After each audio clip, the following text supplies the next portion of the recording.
Hello and good morning. সকাল সকাল উঠেই রান্না বসিয়ে দিয়েছি আলু বিট ভাজা, আর এপাশে করেছি রুই মাছের ঝোল। এত সকাল সকাল করার কারণ হলো আমি একটু বারাসাতে যাব কোর্টে, আমার একটু কাগজ এপিট করতে। তো তাড়াতাড়ি ঘরদোর গুছিয়ে নিলাম। ঘরদোর গুছিয়ে গেছে, এখনও ঘরটা মোছা বাকি। ঘরটা মুছলেই আমার কাজ কমপ্লিট হয়ে যাবে। তাও অনেক কাজ আছে, বাসন টাসন মাজা। তো স্নান ধান করে একবারে স্নান করে রেডি হয়ে স্নান গেছি, ধান করে নিলাম।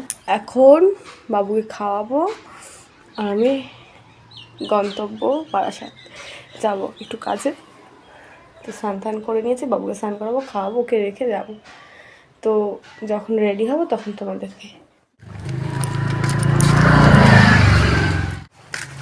এই যে আমরা বেরিয়ে পড়েছি আমাদের কাজে, তাই তো রাখিদির কাজে, আমি আমার কাজে।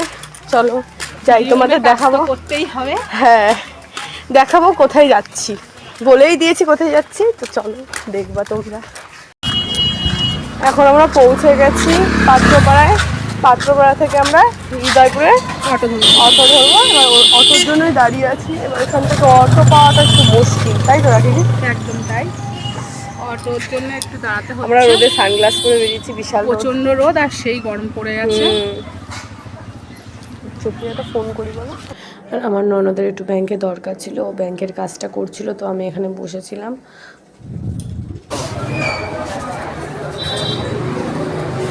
বারাসাত স্টেশনে আমরা নেমে পড়েছি। এবার আমরা আমাদের গন্তব্য যাচ্ছি, কাজের উদ্দেশ্যে যাচ্ছি। কাজটা যদি আজকে সাকসেসফুল হয় তো খুবই ভালো, এত কষ্ট করে এসেছি। হ্যাঁ আমারটা মনে হয় হয়ে যাবে, আর ওরটা তো মনে হচ্ছে কি হবে হবে না জানি না। যাই তোমরা সবাই মিলে একটু প্লে করো যাতে হয়ে যায়। হ্যাঁ ঠিক আছে, টাটা। আবার পরে দেখাচ্ছি কি করি আমরা। কাজ হয়ে ট্রেনে চলে যেতে পারতাম। তাই তো আমরা ব্রেক টাইম এখন আমাদের, তাই তো ব্রেক টাইম।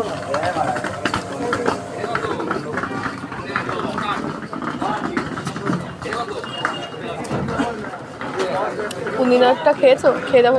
কাজ হতে হতে 5টা বেজে গেল। কাজ হওয়ার পরে আমরা ওখান থেকে বেরিয়েছিলাম 6টার সময়। এই লিফটে করে যাচ্ছি ওপারে যেতে না যেতে একটা ট্রেন মিস করেছি। তারপরে আমরা একটু ওয়েট করেছি, তারপরে তার 10-15 মিনিট বাদে ট্রেন আসলো। তারপরে আমরা বাড়ি এসেছি আস্তে আস্তে 7টা বেজে গেছিলো। বাবুর জন্য একটু পেস্ট্রি আর একটা খেলনা নিয়েছিলাম, সেটা দেখাতে পারিনি, তো সরি।